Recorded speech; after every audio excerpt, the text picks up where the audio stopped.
So bago ang lahat ay dapat muna nating maintindihan ng mabuti kung ano yung tinatawag na factoring. So I'll do this by the comparison of finding the product at yung factoring. No, pag sinasabi natin finding the product, ibig sabihin ay magmumultiply ka lamang. Example, finding the product of 3x and x plus 2. So yung gagawin mo lamang dito is i-multiply mo si 3x sa first term at sa second term. So 3x times x is 3x squared. Then 3x times 2 is positive 6x. And this is our answer sa finding the product. Pero ano naman yung relationship ng finding the product sa factoring? Yung factoring actually is yung kabaliktaran ng finding the product. So yung given ng factoring is yung sagot. So 3x squared plus 6x. Ito ang magiging given natin at yung goal natin is hahanapin natin kung ano yung dalawang bagay na minamultiply to get this answer. Therefore, yung magiging sagot ng ating factoring is 3x times x plus 2. So, ibig sabihin ng factoring is to find the factors na minamultiply natin to arrive at this product na siya naman yung ating given. First nating i-discuss is yung factoring na yung case is meron siyang common monomial factor.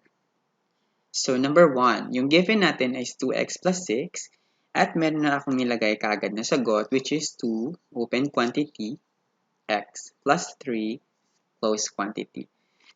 Yung first part ng answer natin is yung nakalabas na term, pwede siyang maging number lang or may kasamang variable. At ito yung tinatawag na GCF or yung tinatawag na greatest common factor. Okay, so nandito na tayo sa solution. So first step, yung sinabi ko is yung hanapin muna yung tinatawag na GCF.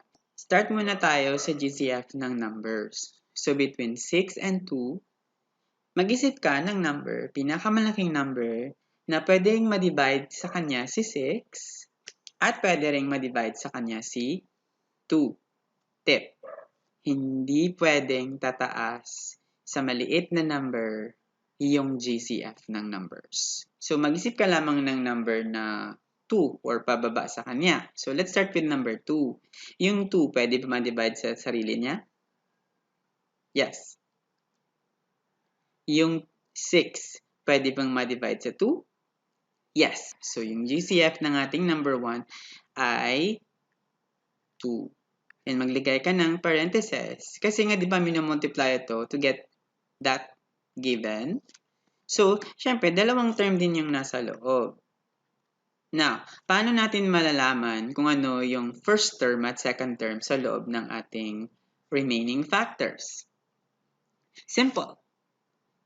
All you have to do is i-divide mo yung given na term sa GCF. So, therefore, 2x,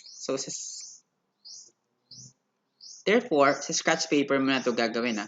2x divided by 2 is equal to 1x or x. Therefore, our first term is x plus.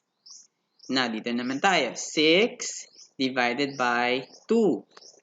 Scratch paper. 6 divided by 2 is 3. Therefore, the second term is positive 3. And this is your answer.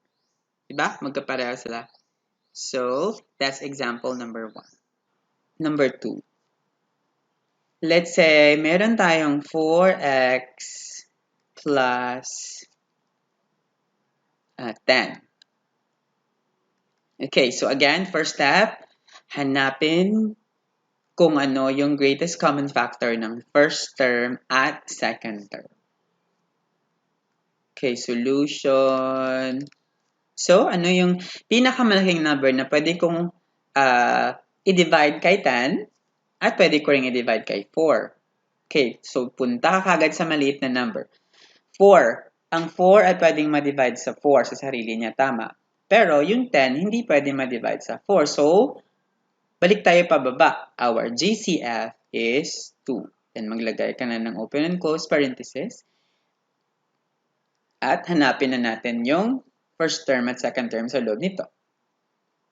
Again, para mahanap mo yung first and second term, ano yung i-multiply mo sa GCF so that you will get the product na nasa taas.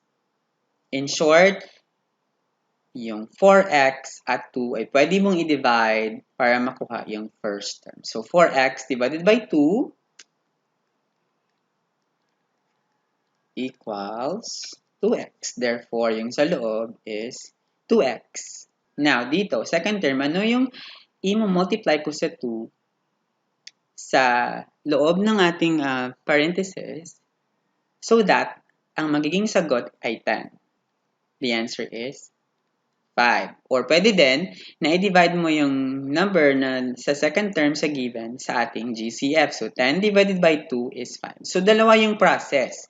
Pwede na mag-isip ka lang kung ano yung multiply sa GCF to get this answer. Or, kung mahirap yun para sa'yo, edi yung term na given ay i-divide mo lamang sa ating GCF. So, 4x divided by 2 is 2x. 10 divided by 2 is 5. Okay, let's have another example. Number 3. So, let's say meron kang given na 21x plus 28. So, first step, hanapin natin yung tinatawag na GCF. So, ano yung pinakamalaking number na pwede kong i-divide kay 28 at pwede ko rin i-divide kay 21? Pinakamalaking number. Our GCF is 7. And to get the first and the second term, i-divide na natin. 21x divided by 7. So, 21x divided by 7. Pwede nyo itong gagawin sa scratch paper ninyo. So, the answer is 3x. Therefore, yung sa first term ay 3x. So, next, paano natin mahanap yung answer dito? 28 divided by 7 is 4. So, that will be our answer.